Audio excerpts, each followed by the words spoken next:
So alright mga C1 Nation, no? Day 2, bakit? Nakita nyo naman anong ginawa kahapon.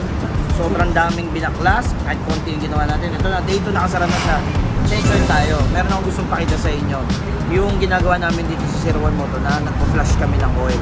So ngayon, napainit ko na to.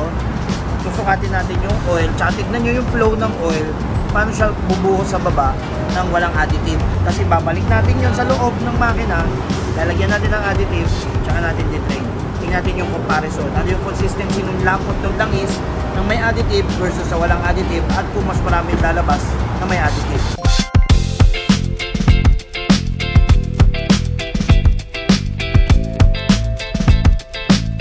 Pinainit natin yan siguro ng mga 2 minuto para lumapot tsaka umikot yung langis. So, fully drain natin ngayon. Tingnan natin mamaya ng itsura. So, okay. Nakita nyo na ano itsura niya nung tumutulo siya ng without additive. So, ngayon, ibabalik natin yan.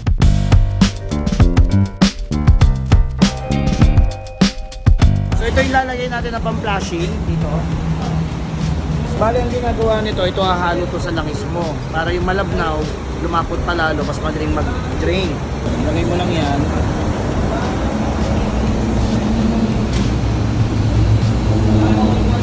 So, papatakbuhin natin konti para mag-bond yung flashing natin dun sa oil, tapos tumaan dun sa buong makina para ibaba niya lahat ng oil.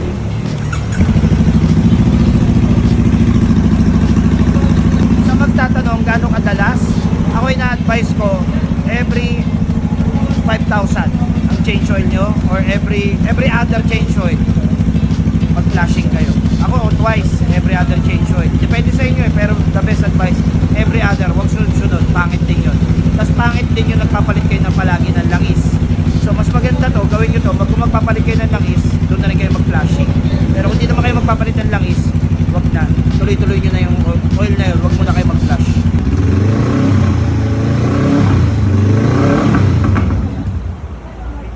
Siguro, umikot na yun. Drain na natin, tingnan natin ang itsura ng langis.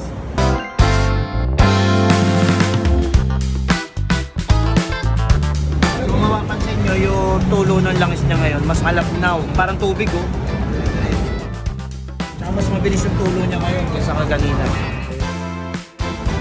Okay, so tatanungin nyo ako bakit kailangan mag-flashing. Kasi yung oil natin na yan, sa loob ng makina, pag tumatagal, yan yung, ba't nangingitim? Yan yung mga clutch lining natin na nakumubo, sumahalo yan. Pag umahalo yan, nawawala ng yung chemical composition ng langis, nagbabago, mahalo eh, may bagong element. Nawawalan yung proteksyon, pumapangit yung proteksyon, lumalapot, lumalabnaw, doon na gumagaspang. Ngayon, bakit kailangan mag-flashing? Kasi pag nag-change oil ka, yung oil lang napapalit. Pero yung pinaka-gunk, yung mga itim na yan, yung mga dumi, tapos yung pinaka-tira-tira ng oil, may iwan pa rin.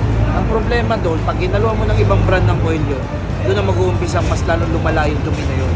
Tapos kung di mo naman lalabas yung dumi na yun, at same pa rin yung oil na gagamitan mo, iniipon mo lang din yung dumi sa loob, di ba? Kaya nga advisable pa rin talaga mag-flashing. Pero wag palagi. Kung kaganina malapot, ngayon sobrang lapnaw. So na-drain na, no? Nakita nyo na yung pinagkaiba ng tulo ng langis ng may flashing at without flashing.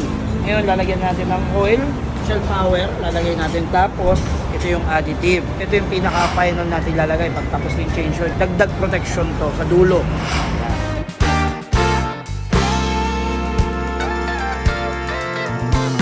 Bang ginagawa ng additive, magbaband to doon sa existing additive ng Shell Advanced Power. Kunyari, may protection A, B, and C. Tapos ito naman yung may C, D, E, F. So magiging kumpleto yung change oil natin in terms of protection pag A, B, C, D, E, and F yung makukuha natin protection. Tapos ang tanong, tuwing kailan lang din kayo gagamit ito? Siyempre, tuwing magpa-flashing lang kayo, magkakasama yan, isang kombinasyon yan. So start na natin ito, paikutin na natin.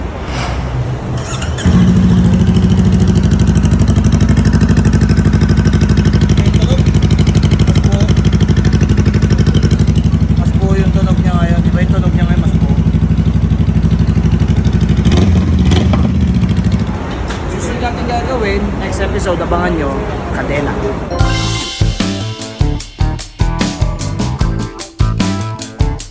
Mataas, umuibigat, syempre umuunat, yung kadena lumalayo rin.